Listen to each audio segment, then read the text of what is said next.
another garden visit, and a very different story. Ian Murray is contemplating retiring from his job as a professor of electrical engineering, and he's looking to transition to being a sustainable urban gardener and a YouTuber. Young Ian, how you going? Oh, Neville, welcome. How are you? Thank you for letting us loose in your garden. Now, the video I did see of yours recently, you were looking at Warrigal spinach, saying this has got to go.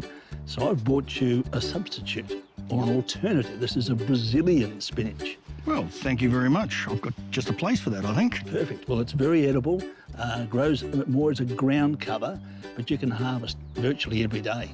Anything green like this is good. What are you doing to prepare for retirement? Well, to prepare for retirement, I think it's really important that you have something worthwhile to do. So I thought, being a teacher for so long, I could take what I like doing, which is all of this gardening stuff, and share what I'm doing and how I do it and how I fail and how I improve and learn through a YouTube channel. Brilliant. So really trying to become a little bit more independent, rely less on shopping, try and do as much we can for ourselves, recycle, lots of compost and things going on, worm farms, and we try to consume as little as possible. So I think there's somewhere between 70 and 100 fruit trees on this 675 square metre block. I try to go for things that are a little bit more exotic. So I've got some midgeon berries. Just down here we've got a caper, the things that people don't normally grow. And that little midgeon is a sweetie. I have grown that for years, and it's tiny, but oh, what a lovely flavour. The midgeon berry I call a eucalyptus blueberry, and it's really nice. I like it so much I've got a couple of those, and I generally try only to keep one of each type of plant, unless we need it for cross-fertilisation. Well, I reckon climbing fruiting plants are some of the most versatile things you can have in the garden. You've got quite a lot of them and lots of different structures. Yeah, climbing plants are a great way, especially if you've got limited space. So I'm trying to use every scrap of yard that I have. So if there's a fence, I'll grow something up it.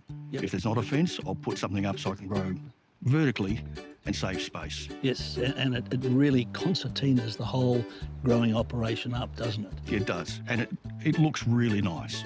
If you walk through a fully overgrown arch, it's really nice in the middle of summer. Absolutely. Now, I have noticed you have got an enormous amount of plants here, and they're all growing like crazy. How are you going to contain all this growth? How am I going to contain the growth? Through containers. So my idea is that I grow as much as I possibly can in pots, large pots, but it means it's going to restrict the growth I'm getting on in the years, and I don't want to be climbing ladders. That's a dangerous thing for all people to be doing. So by keeping them in pots, I can chop them off at a bit above head height and grow them out a bit like bonsai. Now, I'm a bit of a fresh food fanatic. So for me, this is a little look at what heaven comes up as. We've got beautiful olives, we've got pickles, sourdough bread, homemade butter, cheese, spreads, the works. Tell you what, if Armageddon does turn up, this is the place I'm heading to. There is so much produce here, it'd keep you going for yonks. Now, if you'd like to have a look at what Ian's up to on his channel, it's called The Cultivating Curmudgeon. Check it out.